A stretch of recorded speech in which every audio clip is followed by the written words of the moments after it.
ivyo kumbure nivyerekana yuko ico gihugu coba gifise ibigambi mibi ku gihugu cacu c'u Burundi, ariko twabaza tuti none Burundi bwakigize iki? Uno musi izo nkozi z'ikibi ico gihugu cibushikanye mu Burundi, nyene icubahiro amaze kubivuga inshuro nyinshi mu biganiro vyinshi twamaze kubishikiriza, nuno musi nyene bo bashikiriza umupaka woca wugurwa ubwo nyene.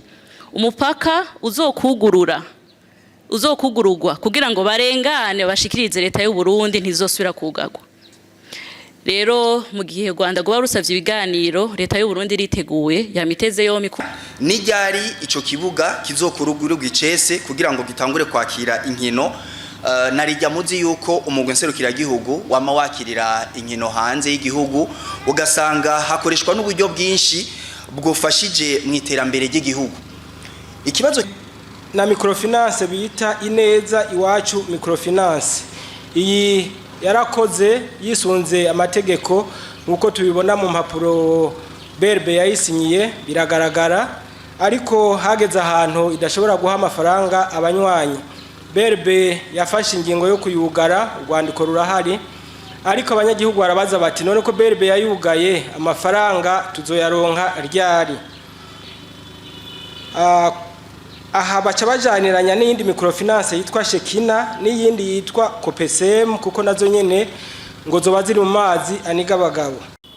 Nta minsi nta kwezi kurahera adushikirije agashikiriza n'abarundi bose ko abasirikare bari mu gihugu kibanyi ca Kongo bifashe neza ku rubuga kandi ko tanzu iriko irasha.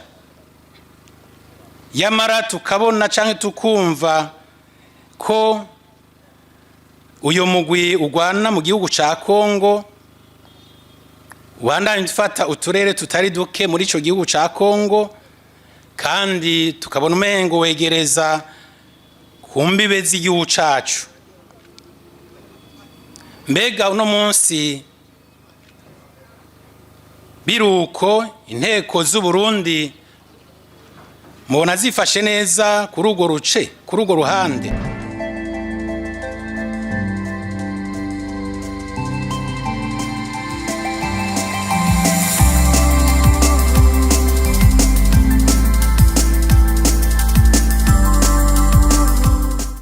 Nagomba menyeshe yuko kuvyo navuze mu kwezi kwa mbere atakirahinduka, ingabo zacu zifashe neza zarungitswe muri ico gihugu, kandi yuko abarundi atabwoba bogira babandanye imirimo yabo, ibisigaye abijejwe barabibona, kandi ntihagire uwundi usubira guha agaciro uwo mugwi, kuko si mu Burundi uriko urakorera. Ntihagire usubira kugira ubwoba, rero abajejwe barabibona, mubandanye ibikorwa vya minsi yose, kandi muri kanuye gusa, kuko umwansi murazi ashobora kutaba uwowe mwibaza akaba uwundi. Rero ntihamusubire gusamara, musamazwa n'ibiko birabera muri Kongo. Murakoze. Mu bushikiranganje bujejwe ubudandaji na microfinance bita Ineza Iwacu microfinance, iyi yarakoze yisunze amategeko nkuko tubibona mu mpapuro BRB yayisinyiye biragaragara, ariko hageze ahantu idashobora guha amafaranga abanywanyi. BRB yafashe ingingo yo kuyugara, urwandiko rurahari, ariko abanyagihugu barabaza bati none ko BRB yayugaye amafaranga tuzoyaronka ryari? Aha baca bajaniranya n'iyindi microfinance yitwa Shekina n'iyindi yitwa Kopesem, kuko nazo nyene ngo zoba ziri mu mazi aniga abagabo. Hanyuma mu bushikiranganje mu byo bijejwe harimo intwaro yo hagati mu gihugu, hari koperative yitwa Kopede yakorana n'iyi microfinance navuze Ineza Iwacu microfinance. Iyi koperative zozo ziriko zikora kandi ziriko zinjiza amafaranga. Mbega muri ubwo bushikiranganje babiteguye gufata amafaranga ari muri aya makoperative kugira ngo asubizwe abo bene gihugu? Kibazo cishira hamwe ryo kuzigana no kugurana na ineza iwacu n'irindi ryitwa Shekina canke Copesem zugaye, umuntu yovuga ko ari vyiza cane. Ubwa mbere umuntu yotangura kuvuga ko ari vyiza cane ko abantu baja hamwe, kuko iyo bagiye hamwe bagira inguvu bakiteza imbere. Ariko ni ngombwa kandi ni nkenerwa ko abantu muri uko kuja hamwe bamenya abo bari kumwe, bakamenya aho bashize amafaranga yabo, kubera ko umuntu aba yarayakoreye n'ucuya cyinshi, kandi kubera ko abantu b'uruyeri b'amayeri baragwiriye. Hariho abantu baronka uruhusha rwo gukora canke bakandikwa, ariko ugasanga bariko bakora ivyo batarekuriwe. Muti bimeze gute? Mu bisanzwe hari imigwi ine yo kuziganya no kuguranana, y'amashirahamwe yo kuziganya no kuguranana. Nohera ku mugwi wa mbere, novuga wa kane, ari wo woroshe, utuma abantu bafisa mikoro make baja hamwe bakiyungunganya. Mu gihugu cacu hari amashirahamwe nkayo 128 ari muri uyo mugwi, kandi harimo ineza na Shekina hamwe na Copesem. Aho rero abo bantu aho bakorera, nashaka mbarira abarundi bose, ugiye ahantu hakorera umugwi ugira kane w'amashirahamwe yo kuziganya no kuguranana, ugaca uhasanga hari ikindi kintu atari kaye canke ya mashini nyabwonko, bagaca bakubarira ngo genda hajya ko kurigishe, ngo genda wugurure konti ngaho urazoca wiruka uzogira wibwe. Kubera ko abo bantu umugwi ugira kane wo kuziganya no kuguranana, abo bantu ntibarekuriwe kugurira amakonti abanywanyi babo, ntibarekuriwe kugurira amakonti abanywanyi babo.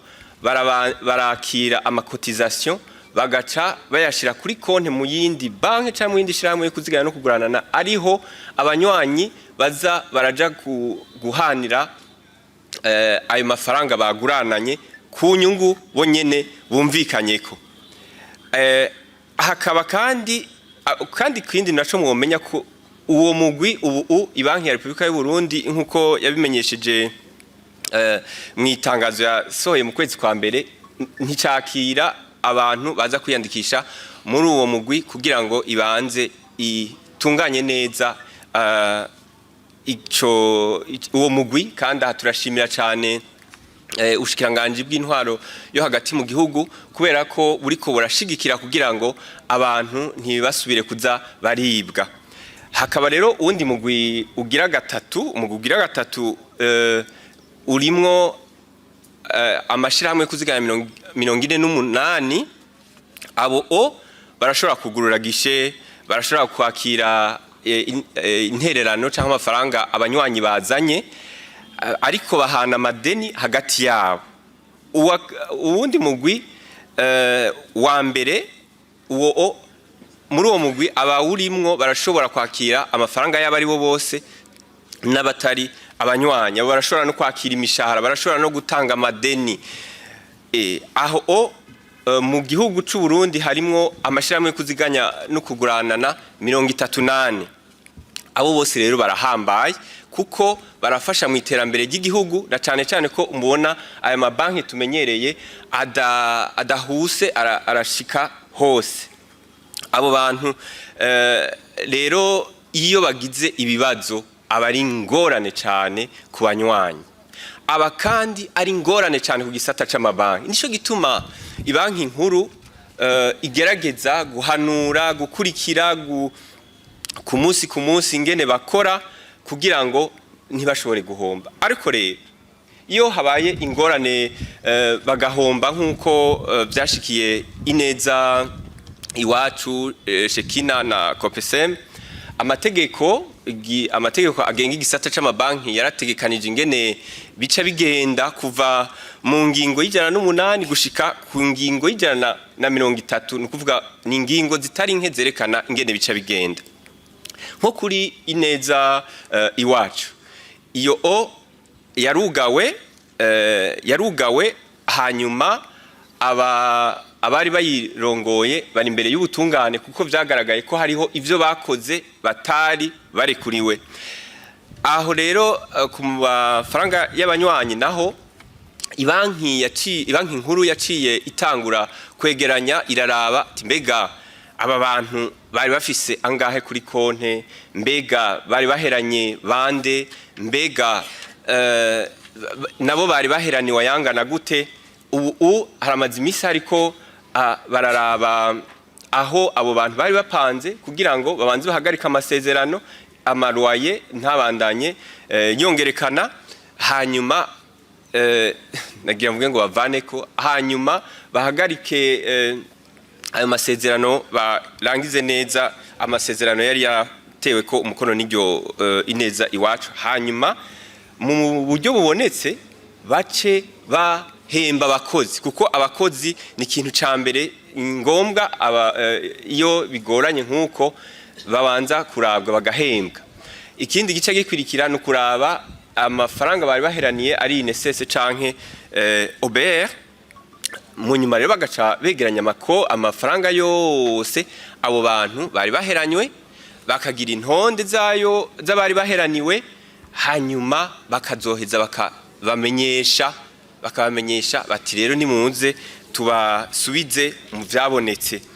Novuga ko rero biri mu minwe y'Ibanki ya Repubulika y'u Burundi, abantu bareme kuko hariho mbere wanashaka n'igisata novuga kijejwe gukurikirana amashirahamwe yo kuzigana no kugurana canke amabanki aba yaragize ikibazo. Abo ntibasinzira, nta kandi kazi imisi yose batonda kugira ngo bakore atari gukurikirana mwe n'ivyo. Hanyuma kandi tukahimiriza abantu ko boza barakurikirana neza ivyo bintu ari amashirahamwe yo kuzigana no kugurana bajamwo, bakamenya neza yuko abo bariko barakorana ivyo bariko barakora babifitiye uburenganzira, kuko vyagaragaye yuko hariho abantu baca bishiramo uruyeri kugira ngo bibe begeranye utw'abandi, ugasanga baciye batwiba bakagenda. Murakoze. Nijyari ico kibuga kizokurugurugwa icese kugira ngo gitangure kwakira inkino, narijya muzi yuko umugwi nserukiragihugu wama wakirira inkino hanze y'igihugu, ugasanga hakoreshwa n'uburyo bwinshi bwofashije mu iterambere ry'igihugu. Ikibazo kigira kabiri cerekeye inkino z'umupira w'amaboko, na cane cane zikinirwa ku kibuga musanzwe muzi mu gisagara ca Bujumbura bita Département des Sports, mu bushikiranganje nyine mu byo bujejwe harimo inkino, aho tubona yuko usanga atari ikintu coroshe, ugasanga na cane cane nkuko turi mu gihe c'imvura nk'inkino ziriko ziraba zihagarara. Mbega tukaba tuzi yuko hariho n'umugambi wari usanzwe uhari umaze igihe wo gusanura ico kibuga. Tukaba twifuza kumenya mbega uwo mugambi wobugeze, tugaje tukijaniranya yuko hariho kandi n'ibibuga gishobora kwakirira ko inkino nyinshi no kwita mu kinyamazuru salle multisport, aho cari cemewe yuko kizokubakwa muri zone ya Ngagara ku kibuga benshi bita Sisinga. Mbega uyo mugambi wobugezehe, hoba habura iki kugira ngo uyo mugambi utangure, tubandanyiriza ko n'ikibuga c'inkino za basketball mu ntara ya Gitega, aho cahitanywe n'igihuhusi bimwe birononekara amabataraguruka kugeza umwanya kaba kitarasakagwa. Mbega hoho mwo bivuga kwiki? Murakoze. Ibibazo batumbereje iwacu n'ibibazo bine, reka duhere kuri cyo cambere kijanye na stade Intwari.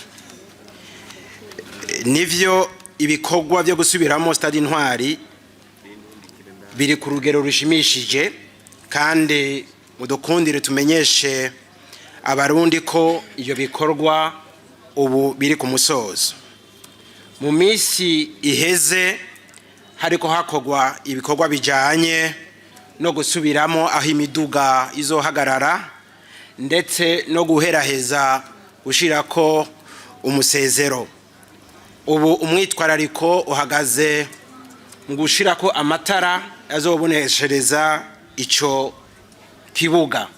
Ibyo birangiye twiteze yuko abagenduzi bishira hamwe mpuzamakungu iraba umupira w'amaguru bazoca bashika basuzume bemeze ibikorwa byaranguwe kuri ico kibuga.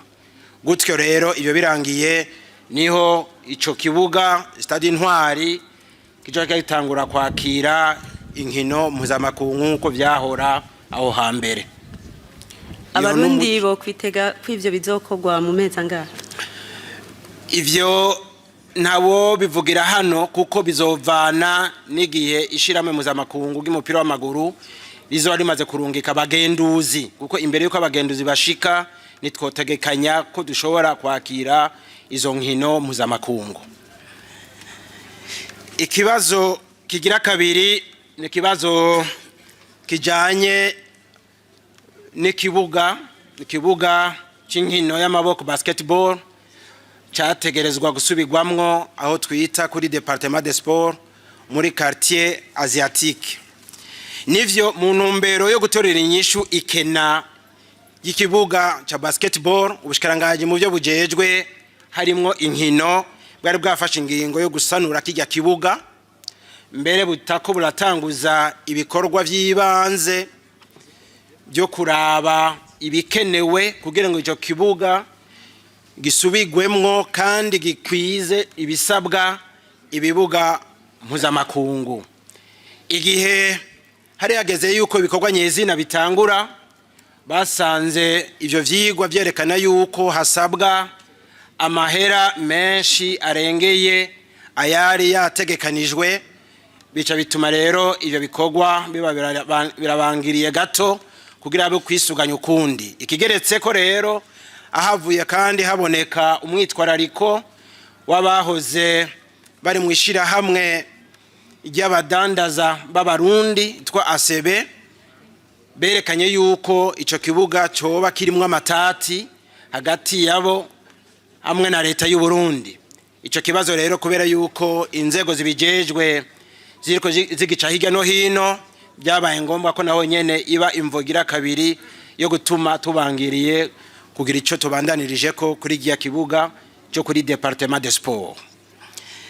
Hanyuma yahavuye kandi aduga ku kibazo gira gatatu abaza kubijanye na salle multisport yategerezwa umugambi wo kubaka hajya ku kibuga cyo muri Sesinga.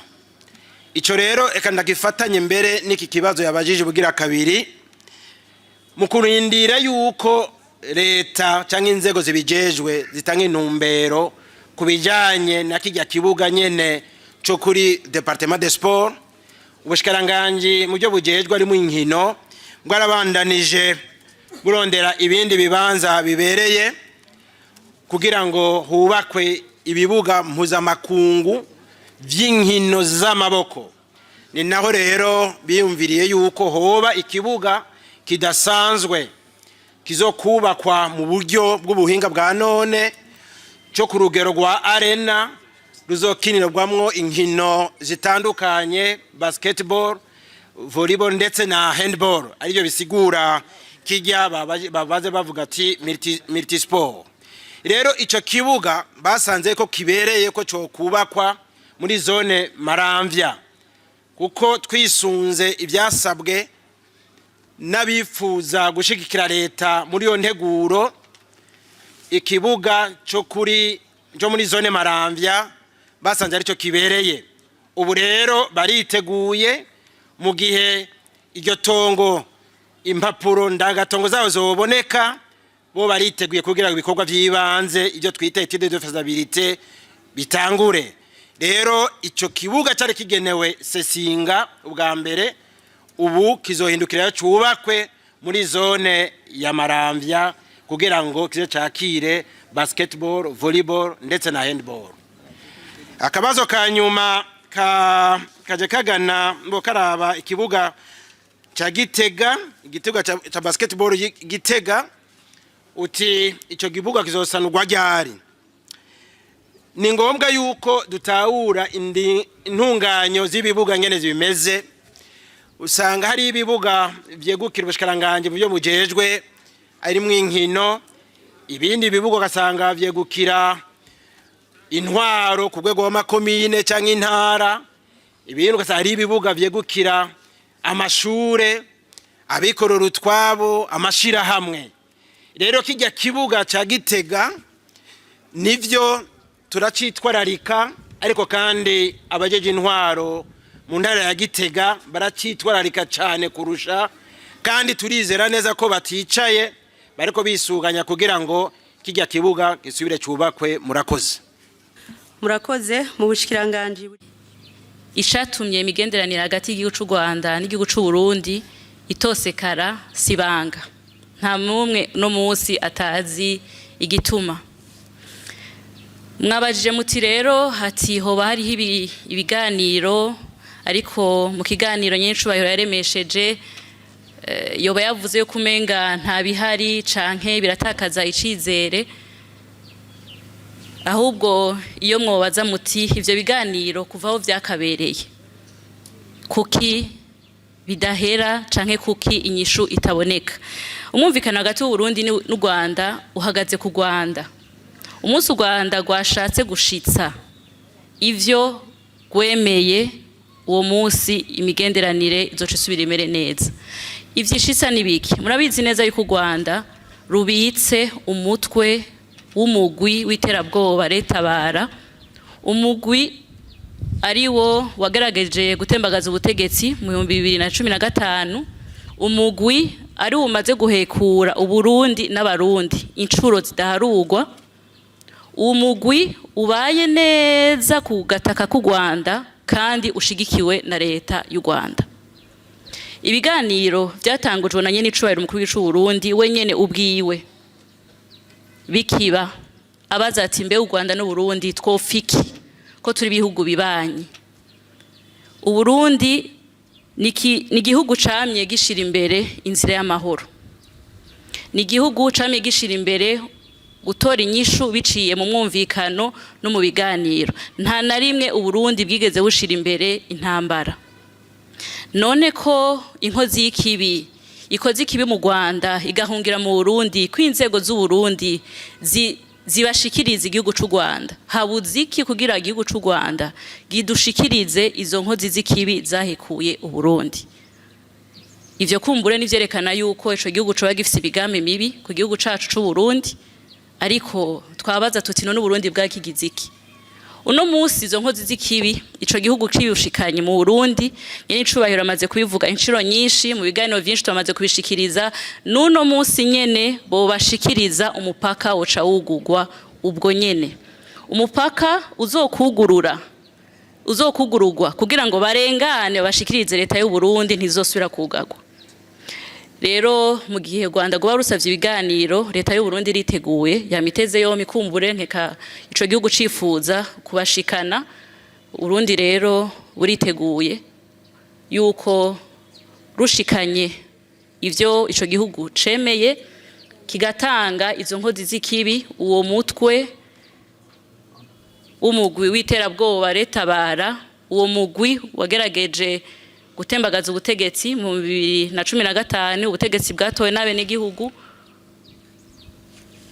Imigenderanire izoca isubira irame. Bisigura rero yuko imigenderanire ihari canke umwumvikano hagati y'u Burundi n'u Rwanda bihagaze ku gihugu c'u Rwanda. U Burundi ni igihugu c'amahoro, igihugu kibana neza n'ibihugu bibanyi vyose. Nta na rimwe igihugu c'u Burundi cigeze gishamirana n'igihugu na kimwe, kandi ntibizofa vyarabaye. Ariko hariho igihugu kigerageza kutuhekura cyangwa gitegura imigambi mibi, u Burundi nabwo buritegura bugahagarara bugakingira abene gihugu.